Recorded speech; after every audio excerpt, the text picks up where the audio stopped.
자, 오늘 본문을 중심으로 진정한 해방이라는 제목으로 말씀을 선포할 때 하나님의 크신 은혜가 우리 가운데 함께 하시기를 바라고 은혜 되는 대로 아멘 하여서 하나님 앞에 영광 돌리시기를 바랍니다.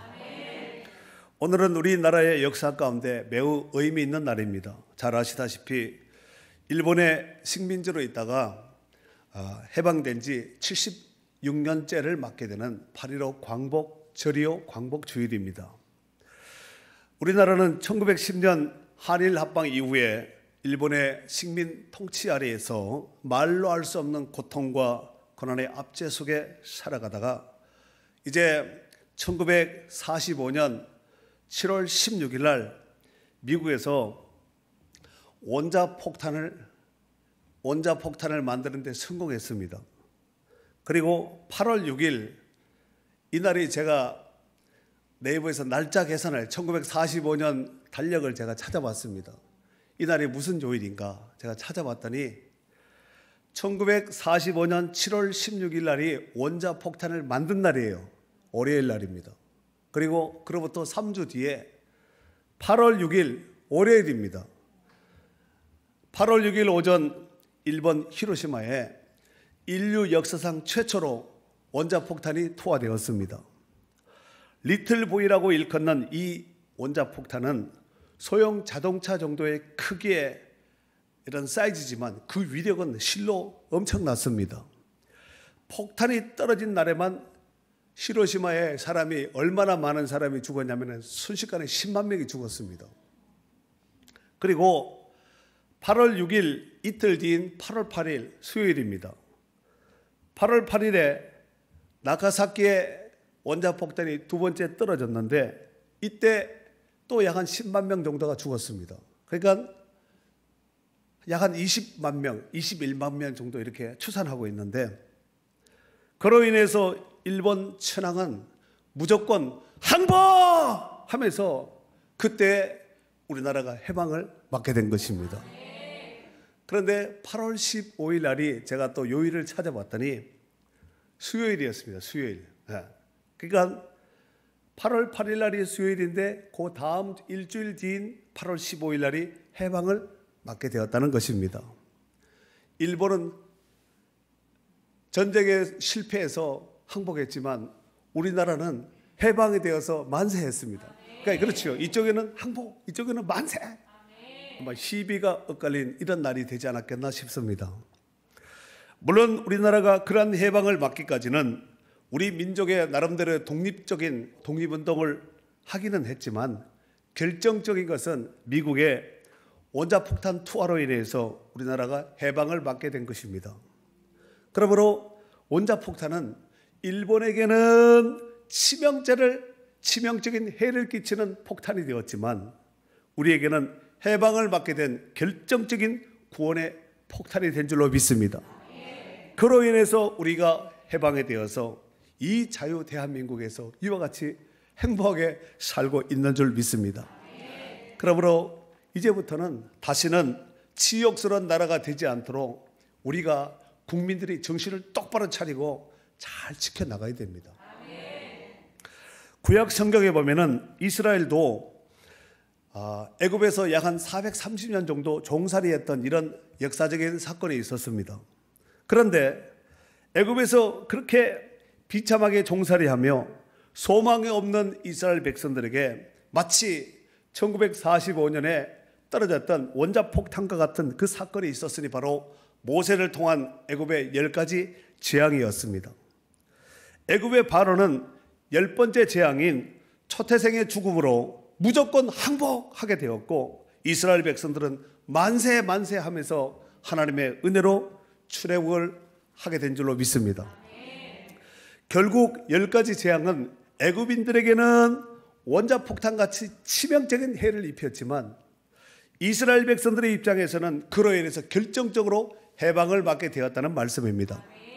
여러분 종살이하다가 압제 가운데 고통과 시름 속에 살아가다가 해방을 맞게 되었으니 얼마나 기뻤겠어요? 기뻤겠어요? 안 기뻤겠어요? 우리가 그때 살았던 그분들의 마음을 100% 읽을 수는 없지만 그래도 우리 민족의 같은 민족인지라 어느 정도 좀 공감을 하고 있는 부분이 되지 않겠나 싶습니다. 그들이 얼마나 기뻤으면 태국기 들고 나와서 덩실덩실 춤을 추며 기뻐하며, 여러분, 이스라엘 백성들이 그렇게 애굽에서 해방을 맞고 우리가 그렇게 태국기 들면서 해방을 맞이했다는 것입니다. 그래서 이스라엘 백성들에게 있어서 이 날을 하나님께서 영원토록 기념하라고, 잊지 말라고 하나님께서 명한 절기를 만들어 주셨습니다. 그 절기가 바로 유월절입니다. 모든 사망과 저주와 죄가 다 넘어갔다는 얘기가 아니겠습니까? 그래서 신명기 6장 12절 말씀에 보면은 너는 조심하여 너를 애굽 땅 종되었던 집에서 인도하여 내신 여호와를 잊지 말고. 잊지 말라는 얘기가 무슨 얘기일까요? 기억하라는 얘기입니다. 사랑하는 성도 여러분, 구원받은 성도들에게 있어서 영적으로 마치 이스라엘의 유월절과 같이 우리나라의 8.15 광복절과 같은 날이 있으니 바로 예수 그리스도로 말미암는 죄에서 해방받는 날인 줄로 믿습니다. 그러니까 예수 그리스도 안에서 해방은 육신적인 이런 해방뿐만 아니라 죄의 문제에서도 완전한 해방을 입은 복된 날인 줄로 믿습니다. 이것을 일컬어서 바로 진정한 해방이라고 말을 하는 것입니다. 그렇다면 우리에게 그러한 구원이 있기까지 그 과정을 잠시 돌이켜서 살펴보도록 하겠습니다. 옛날 에덴 동산의 아담과 하와가 하나님 앞에 범죄함으로 원수 마귀의 종살이를 하게 되었습니다. 그로 인해서 인류는 사망과 저주 속에서 사탄에게 온갖 종노릇하며 지금껏 내려오고 있는 사람들이 얼마나 많습니까? 성경은 그때의 상태를 다음과 같이 말씀하고 있습니다. 에베소 2장 2절에서 3절에 보면 한번 읽어볼까요? 그때에 너희는 그 가운데서 행하여 이 세상 풍조를 따르고 공중의 권세 잡은 자를 따랐으니 곧 지금 불순종의 아들들 가운데서 역사하는 영이라. 전에는 우리도 다 그 가운데서 우리 육체의 욕심을 따라 지내며 육체와 마음에 원하는 것을 하여 다른 이들과 같이 본질상 진노의 자녀이었더니 그때 너희는 그리스도 밖에 있었고 그리스도와 상관이 없는 자라는 거죠. 이스라엘 나라 밖의 사람이라, 구원자 밖의 사람이라, 약속의 언약들에 대해서는 외인, 외국인이고 세상에서 소망이 없고 하나님도 없는 자이더니 그렇습니다. 우리가 그런 존재였다는 것입니다.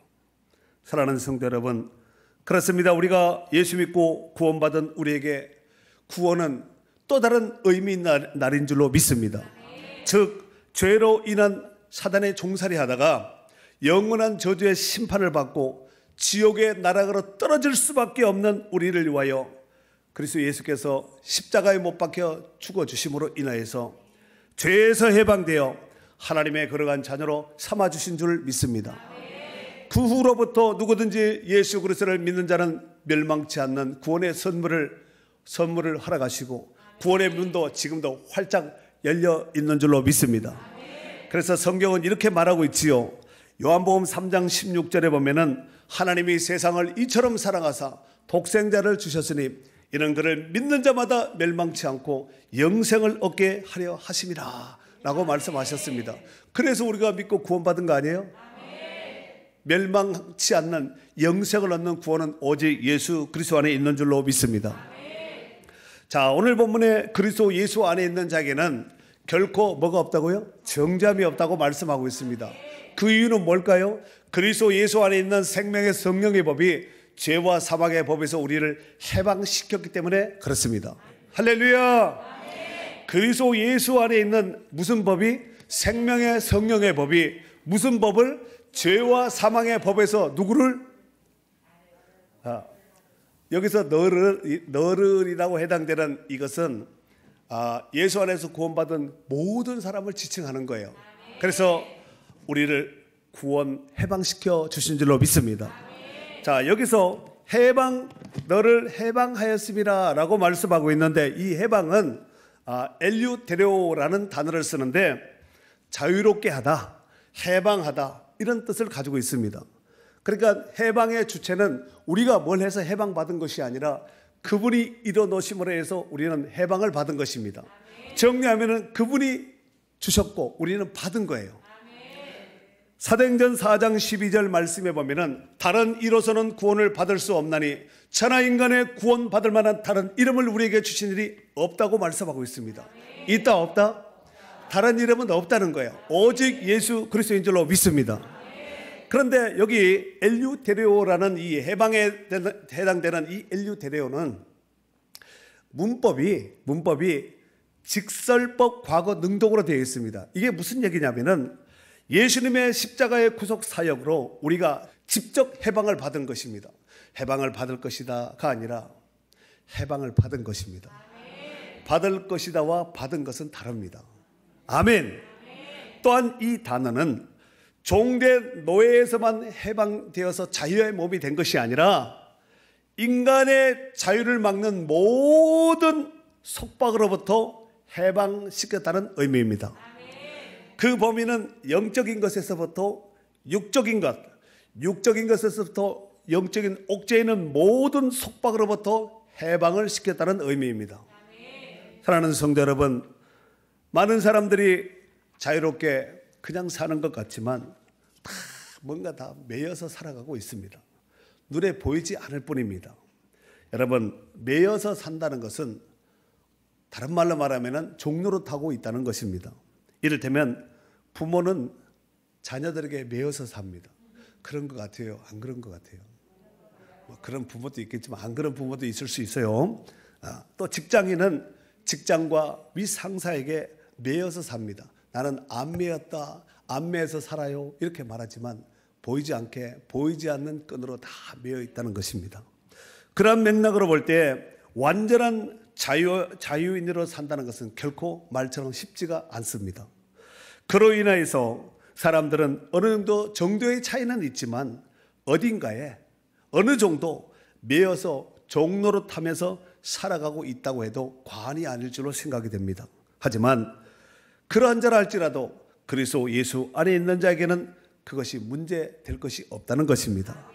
그 이유는 바로 우리가 세상에 매인 것이 아니라 그리스도 예수께 매였기 때문에 그렇습니다.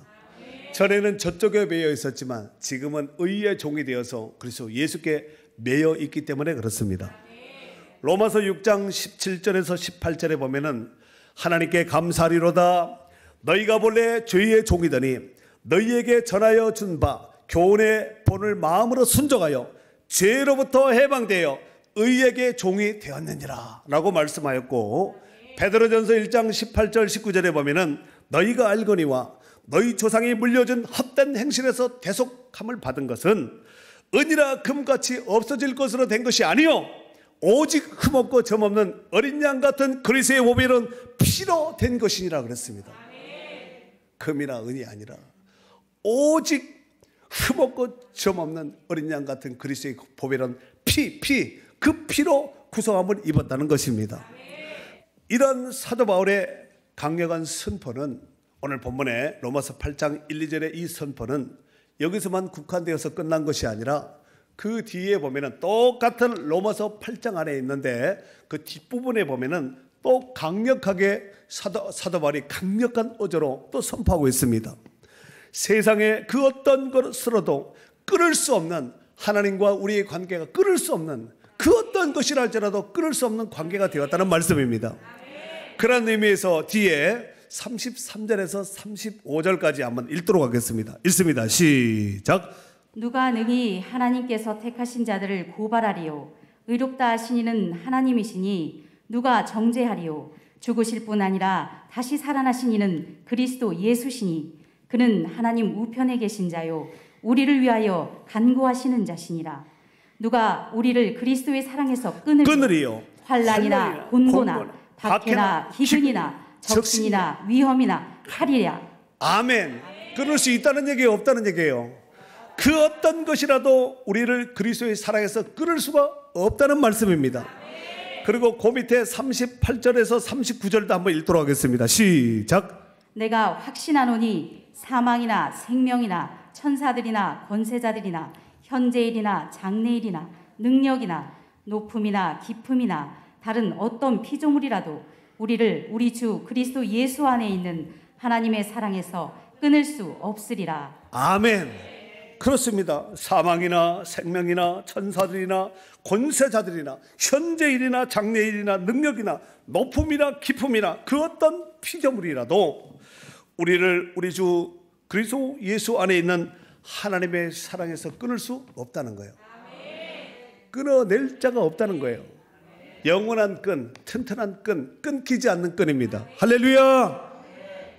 사랑하는 성도 여러분, 이제 그리스도 예수 안에서 죄와 사망의 법에서 해방된 성도들은 그렇다면 어떻게 살아야 될까요? 끊을 수 없는 관계, 또 죄와 사망의 법에서 해방된 자유함을 입고 해방함을 입은 이 관계에 된 우리는, 그렇게 관계된 우리는 어떻게 살아야, how to live, 어떻게 살아야 될 것인가, 이게 중요한 것이 아니겠습니까? 자, 그렇다면은 성경에 뭐 구약도 있고 신약도 있고 복음서도 있고 서신서도 있고 여러 이제 성경이 있지만 너무 멀리 가면은 성경 찾기도 번거롭고 불편하니까 로마서, 같은 로마서, 오늘 본문이 메인 본문이 담긴 것이 로마서니까 로마서 안에 있는 내용을 가지고 한번 제가 결론을 지어보도록 하겠습니다. 자, 첫 번째로 육신대로 살지 말고 성령의 인도하심을 받아야 될 줄로 믿습니다. 자, 로마서 8장 12절서 14절에 있는 말씀이에요. 자, 한 장 넘기면 되겠죠. 로마서 8장 12절서 14절. 자, 다 같이 크게 읽도록 하겠습니다. 그러므로 시작. 그러므로 형제들아, 우리가 빚진 자로되 육신에게 져서 육신대로 살 것이 아니니라.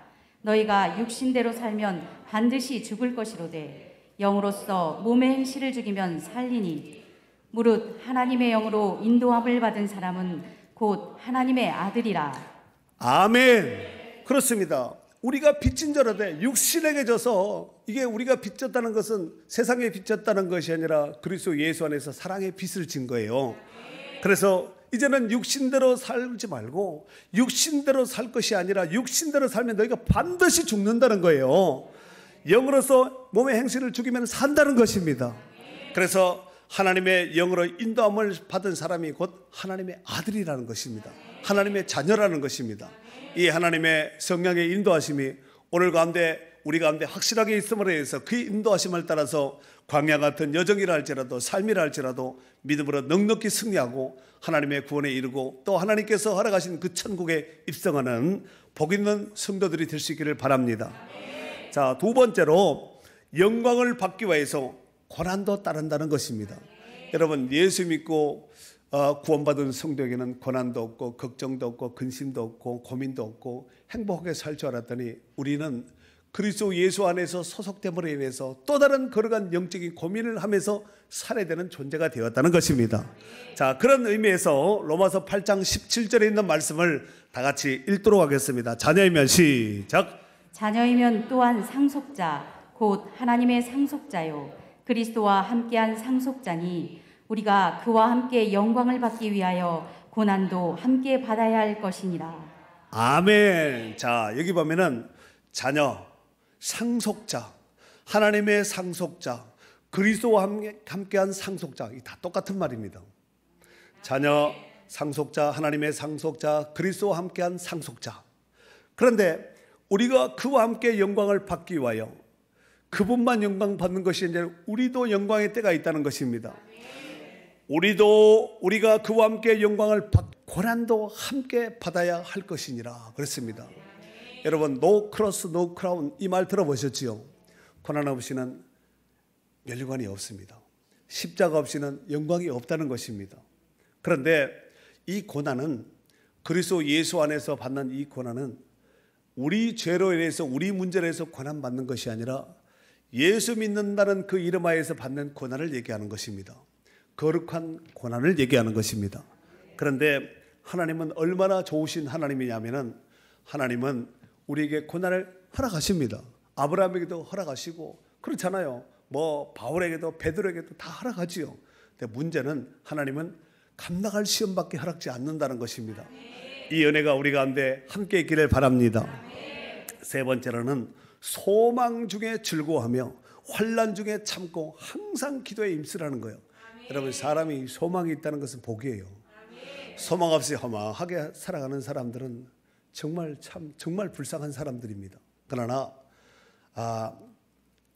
어떤 일을 할 때 어떤 것을 진행할 때 소망을 가지고 정말 이 팩이 당당하게 일을 추진한다는 것은 이미 그 일을 반이나 이루신 것이나 이룬 것이나 다름이 없다는 것입니다. 여러분, 식탁이 딱 차려졌습니다. 그러면은 건강한 사람은 안에서 침샘이 막 나와서 침이 꿀꺽꿀꺽 넘어 빨리 먹어야지. 식기도 빨리 하고 빨리 먹어야지. 이렇게 해야 되는데 밥상을 갖다 놓고도 왜 차렸나 하고 이렇게 강 건너 불구경하듯이 이런 사람들은 갈 데가 얼마 안 남은 사람이에요. 이렇게 되면 안 되고 우리가 식탁 앞에서도 자녀들을 봐도 우리의 인생을 내일을 생각하고 신앙생활에도 소망이 있어야 되거든요. 소망 중에 즐거워하며 환난 중에 참으며 기도에 항상 힘쓰며 성도들의 쓸 것을 공급하며 손 대접하기를 힘쓰라. 아멘. 자, 소망 중에 즐거워하라는 거예요. 여러분, 소망이 있는 사람은 현재 고난과 또 어려움이 있다 할지라도 그 소망을 붙잡기 때문에 즐겁게 감당할 수 있습니다. 그리고 여러 가지 환난 중에서도 참는 거예요. 우리가 이 참는 것이 참는 것은 성령의 열매 가운데 9가지 열매 가운데도 있지 않습니까? 이 참는 거, 오래 참는 거, 이거 열매입니다. 여러분, 열매가 없다. 나는 열매가 없으니까 못 참아 이러지 말고 정말 참고 인내하는 자가 복되다고 하지 않습니까? 그래서 야고보서에 보면은 야고보 선생이 그런 말을 또 하잖아요. 길이 참고 인내하라는 거예요. 마치 농부가 좋은 열매를 바라보며 참고 인내하듯이 우리가 주의 강림하시기까지 길이 참고 인내하라는 거예요. 그러면은 그날의 영광을 보게 될 줄로 믿습니다. 그리고 항상 깨어서 기도하라는 거예요. 가끔 기도해요, 항상 기도해요. 근데 여러분 어떤 것 같습니까? 곤란한 질문을 하게 만드셨네. 하여튼 성경은 원하는 그렇습니다. 항상 깨어서 기도하라는 거예요. 깨어서 기도하는 자는 하나님과 늘 소통하는 자요, 살아서 숨쉬는 성도인 줄로 믿습니다. 네 번째로 주님의 발자취를 따르며 마음을 같이하여서 하나님께 영광 돌리는 삶을 살아나가야 될 줄로 믿습니다. 자, 로마서 15장 5절에서 6절 두 절에 있는 말씀을 이제 시작. 이제 인내와 위로의 하나님이 너희로 그리스도 예수를 본받아 서로 뜻이 같게 하여 주사 한 마음과 한 입으로 하나님 곧 우리 주 예수 그리스도의 아버지께 영광을 돌리게 하려 하노라. 아멘. 인내와 위로의 하나님이 인내와 위로의 하나님이 너희로 그리스도 예수를 본받아 서로 뜻이 같이 하여 주사 한 마음과 한 입으로 하나님 곧 우리 주 예수 그리스도의 아버지께 영광을 돌리게 하시느니라 그랬습니다. 그렇습니다. 그리스도 예수 발자취를 따르는 것이, 그래서 우리 찬송가에도 보면 그런 찬송 있잖아요. 주와 같이 길 가는 것 즐거운 일 아닌가. 앞으로 천성을 향해 나가야 되거든요. 뒤로 하고 물러지면은 하나님이 안 기뻐하는 거예요. 누구와 함께 가야 된다고요? 주와 함께 가야 됩니다. 주님은 온데간데 없고 혼자 막 내빼버리고 막 이렇게 하면 안 되고, 정말 주와 함께 길 가는 거, 보조 맞추고 손 붙들고 마음을 같이 해서 같은 방향을 바라보면서 나가는 것이 정말 중요하거든요. 그래서 한 마음과 한 뜻으로 한 입으로 우리 하나님 앞에 영광을 돌릴 수 있는 복 있는 성도의 삶을 살아나가야 될 줄로 믿습니다. 그래서 고린도전서 10장 31절에도 보면 그 유명한 그런즉 너희가 먹든지 마시든지 무엇을 하든지 다 하나님의 영광을 위하여 하라고 말씀하지 않았습니까? 그게 성도의 최고의 삶입니다. 사랑하는 성도 여러분, 이제 구원받은 성도들은 죄와 사망의 법에서 해방시켜 주신 그리스도 예수 안에 있는 생명의 성령의 법 안에서 우리 주님이 약속하신 그 약속을 굳게 부여잡고, 어떻게 부여잡고? 굳게 부여잡고를 우리식으로 용어를 하면 꽉 붙들고 더 풍성한 복을 누리며 하나님이 기뻐하시는 선한 일에 힘쓸 수 있는 축복된 성도들이 될 수 있기를 주의 이름으로 축원합니다. 축원합니다.